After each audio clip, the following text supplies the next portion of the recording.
Sometimes a plain tripod just isn't enough. You might need a ball head. Today I'm reviewing the Pergear TH3 Pro. Hi, this is Chris with Laughter on Water. If you're new to this channel, I discuss technology, software, and the internet. If you're into that kind of thing, why not subscribe, hit the bell icon, and tell others about this channel. Let's go. This is the Pergear TH3 Pro. Let's open it up. This is the box that it came in. Pergear TH3 Pro on this side.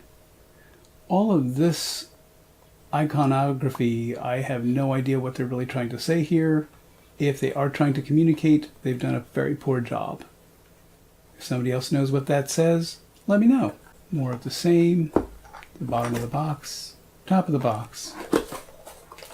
Alright, when we take a look inside, we have in a bag the Pergear ball head, and we also have a small bag with some 3/8 inch bushings. Let's take a closer look. I'm just going to take these out of the bag. I only need one of these if I'm going to actually be using them at all, so let's take a closer look at what's involved with this. First we have, you want to take a closer look here, first we have the Pergear TH3 Pro itself. It is basically a ball head that you stick on top of a tripod. It's got a 3/8 inch connector here, and that actually would fit on top of a normal tripod.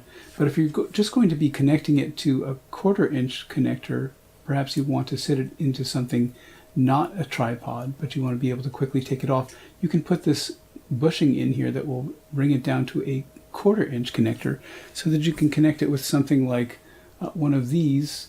And for instance, I can just do this. See if I can slide that on there. So now I have a mini tripod here, and you can see that because it's a mini tripod, it will fit just fine. It basically sits on top of the tripod. And this is just a small example, so I could put it under my camera here. Let's take it off of this so we can take a closer look. Okay. I'm going to leave this little connector inside here, this bushing, because I'll be using this in my next project, which will actually need the 1/4 inch bushing. So that's a good thing right there. But for now, let's take a closer look at what we actually get here.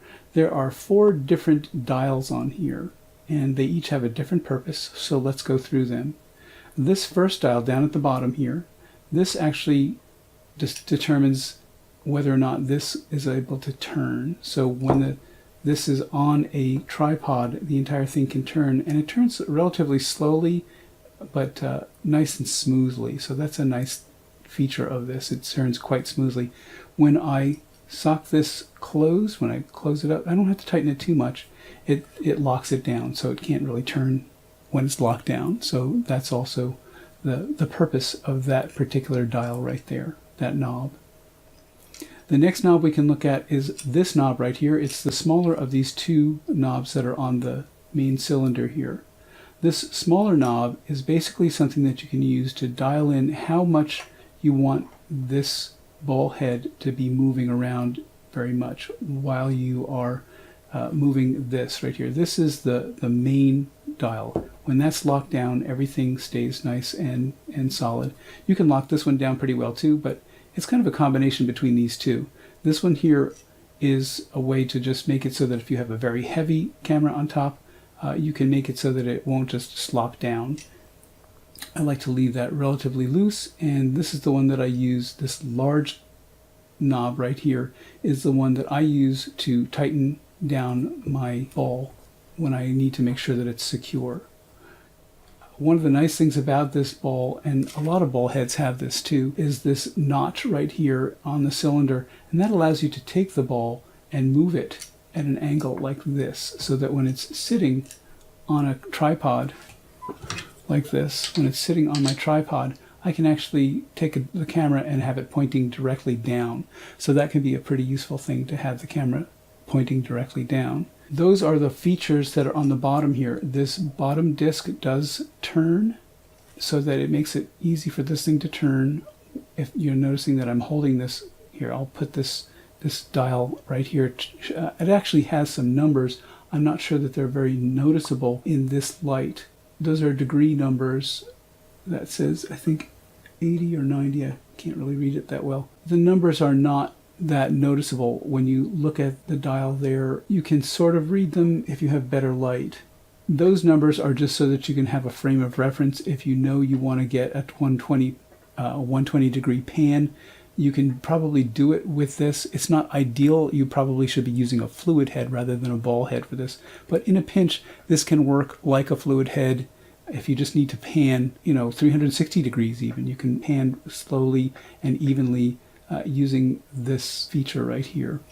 Once again, though, you can lock it down just by using this small lower knob here, and that locks it in place. This fourth knob here determines whether or not this top plate comes off. This is the plate. Don't lose this plate. There's only one that comes with this. You might have to order another one if you lose it. Don't lose the plate. It has a couple of different features on it.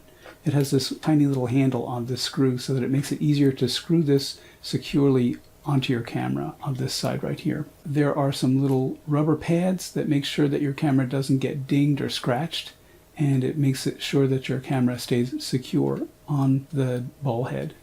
There are these two little screws that are just a little higher than the rest of the plate, and they're there for a very good reason. When you stick this back in to your plate like this, you'll notice that it can't move. See these two little grooves right here? You have a little bit of slip, and that can be useful when you need to determine if the camera needs to come forward or backward or right or left, however you've got it set up.